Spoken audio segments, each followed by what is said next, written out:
안녕하세요. 1위입니다. 최근 신설학교의 31%인 약 3분의 1이 텅텅 비었다는 소식이 전해졌는데요. 이 학교를 새로 지어서 개교한 후에 학생 수가 예상만큼 입학하지 않고 있다는 뜻이 되겠습니다. 그래서 아래 표를 보시면은 2018년부터 2020년 사이에 신설학교의 학생 수용 데이터가 되겠습니다. 제가 데이터는 전국, 시, 도로 구분하여 작성을 하였고요. 그리고 데이터는 18년부터 20년까지 3개년치를 합산하여 작성하였습니다. 일단 이 전국적으로 보시면은 3년 동안 약 214개의 학교가 개교를 하였고요. 그리고 당초 수용 계획 인원 수는 약 21만 5,320명이었으나 실제로는 약 19만 2,784명만 입학을 하여 학생 수용률은 약 89.53%를 달성을 하였습니다. 이 밑에 보시면은 시와 도지역이 있는데요. 도지역 같은 경우에는 이제 학생 수용률을 어느 정도 다 채웠으나 이 시 지역에서는 채우지 못하였습니다.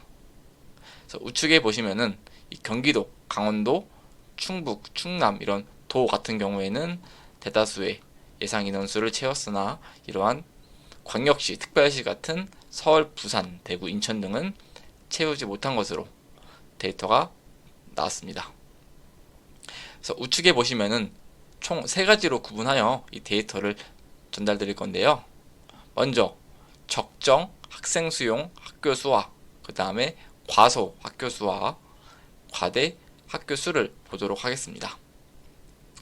일단 전국적으로 이 적정 학생 수용한 학교 수는 약 214개 대비해서 129개인 약 60%를 달성을 하였고요.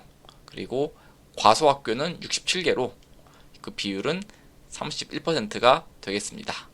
그래서 앞서 썸네일과 이 서두에 말씀드린 31%는 이 데이터를 보고 말씀드린 것이 되겠습니다.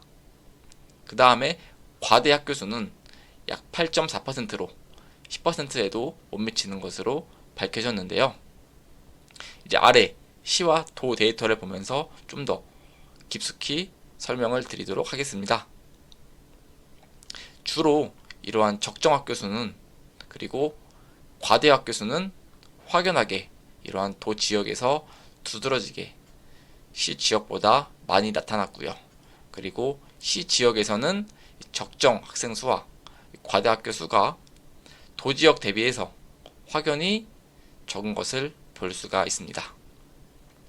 또한 이 문제점인 과소 학교 수가 이 도 지역은 약 26%에 불과한데 이 시 지역 같은 경우에는 거의 절반 가까운 학교가 과소 학교 수로 선정이 되었습니다. 이 데이터를 보면서 이제 수도권 쪽에 더 많은 학교들이 지어졌는데 그 학교들이 효율적으로 이제 사용되고 있지 않다라고 봐주시면 되겠습니다. 그렇다면 앞서 말씀드린 적정 수용 학생 수의 판단 기준을 보고자 할 텐데요. 이 아래 표에 보시면은 적정, 과소, 그다음에 과대의 구분의 세부 기준이 되겠습니다. 이 적정 같은 경우에는 신설 계획 당시 예상한 수준의 70%에서 130%의 학생이 입학을 한다면 적정 수준으로 보고 있고요. 과소 같은 경우에는 예상한 수준의 70% 미만의 학생이 입학을 하면은 과소로 보고 있습니다. 이 마지막으로 과대 같은 경우에는 예상한 입학생 수준의 130% 이상 입학했을 경우에는 이를 과대라고 판단하고 있겠습니다. 그렇다면은 이 적정과 과소, 과대 이 구분별로 증가와 감소 추이를 보고자 하는데요. 적정 수용 학교 추이는 지속적으로 증가를 해왔습니다.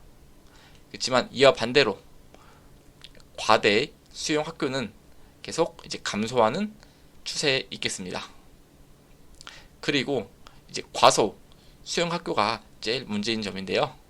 과대 수용 학교가 감소하였는데 이제 오히려 이제 과소 수용 학교가 늘어나고 있다는 것입니다.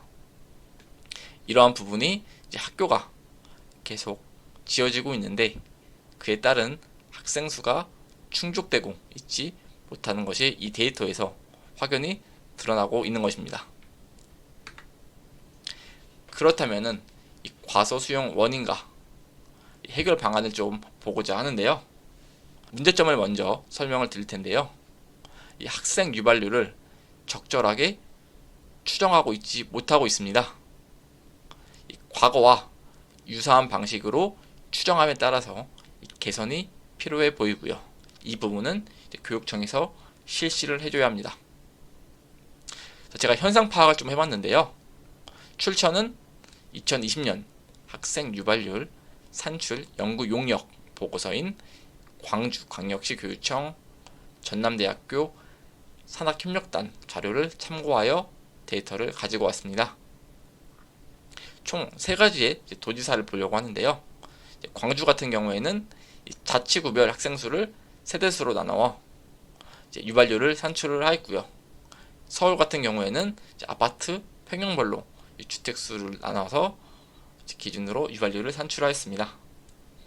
그리고 경기도 같은 경우에는 고정 산출 방식 또는 유동 산출 방식 등으로 사용해서 이러한 데이터를 산출을 하였다고 하는데요. 이러한 부분들이 이제 아주 오래된 옛날 구조 방식의 그러한 산정 근거가 되겠습니다. 그래서 이 밑에 해결 방안을 보시면 출생아 수가 지속적으로 감소함에 따라 이러한 구시대적인 학생 유발률 추정 방식은 개선할 필요가 매우 커지고 있습니다. 그래서 개선할 방식들은 바로 이러한 구시대적인 이러한 산출 방식이 되겠고요. 그래서 저의 생각은 반드시 학교수 축소는 반드시 이루어져야 할 것이며 이에 따른 선생님, 교감, 교장 선생님의 이제 인력 조정도 이건 장기적으로 필요해 보인다고 생각합니다. 그렇다면은 이 출생아 수가 지속적으로 감소하는 근거인 출생아 수 추이를 보려고 할 텐데요. 다음 장에서 바로 보여드리겠습니다. 2008년부터 이제 2023년도 10월 최근까지의 전국 연도별 출생아 수 추이가 되겠는데요. 한 15년 전만 하더라도 이 출생아 수가 약 40만 명대에 달했었는데 이제 2017년도 30만 명대를 깨고 나서부터 꾸준히 지속적으로 하락을 하고 있습니다. 그리고 이제는 2020년을 기반으로 20만 대를 도달하더니 더 올라올 이제 가능성을 보이지 않고 있습니다. 그래서 2023년은 10월까지 약 19만 6천 40명이 출생을 하였는데요. 2023년도 연간 예상 추정치는 약 23만 5천 248명으로 예상되고 있습니다. 그렇지만 이 데이터도 2022년보다 더 적게 태어나는 한 해가 될 것으로 추정되고 있는데요. 그렇다면은 이제 앞으로 장기적으로는 출생아 수가 10만 명대까지 내려가는 게 아닐까라는 또 장기적인 좋지 않은 전망을 내야 될 것 같습니다. 그래서 이러한 출생아 수 감소의 문제는 이제 사회뿐만이 아니라 이제 개인까지도 여러 가지 전환이 필요해 보이는데요. 정부에서 아무리 지원금을 쏘아붓고 있어도 이러한 출생아 수의 증가는 나아질 기미가 보이지 않고 있습니다. 그러한 근본적인 시대적인 이제 개념을 바꿔야 출생아 수도 전환할 수가 있는데 계속 대한민국은 구시대적인 방식으로만 자꾸 출생아 수를 늘리려고 하는 것 같습니다. 왜 청년들이 왜 결혼을 하기 싫어하고 왜 그리고 출산을 싫어하는지 그거에 대해서 단순히 돈뿐만이 아니라 여러 가지 심리적인 그리고 다양한 정서적인 방면에서도 정부에서 재검토를 해주시기를 바라겠습니다. 그러기 위해서는 행정에만 치우치지 말고 이러한 사회에 나오셔서 실무적인 전반적인 사회 현상에 대해서도 많은 아이디어와 그리고 깊숙한 이러한 청년들의 생각에 대해서 침투하여 같이 고민을 좀 해주셔야 할 것으로 저는 생각을 하고 있습니다. 미래에 이제 출생아 수가 감소함에 따라서 로봇 산업이 더 커질 전망으로 보고 있는데요. 이 부분은 이제 다가온 현실로 보여집니다. 이 출생아 수가 이렇게 감소함으로 인해서 생산 가능 인구수는 당연히 감소할 수밖에 없고요. 그에 따라서 이제 로봇의 증가와 그리고 이 각 기업들에서도 효율적인 인력 배치를 증가할 것입니다. 그에 따라서 이제 개인적으로도 많은 대비와 여러 가지 자기 개발이 이루어지지 않는다면은 그 부분은 사회에서 도태가 되게 될 것입니다. 오늘은 이제 이러한 출생아 수 관련된 이제 학교 수의 내용들을 설명을 드렸는데요.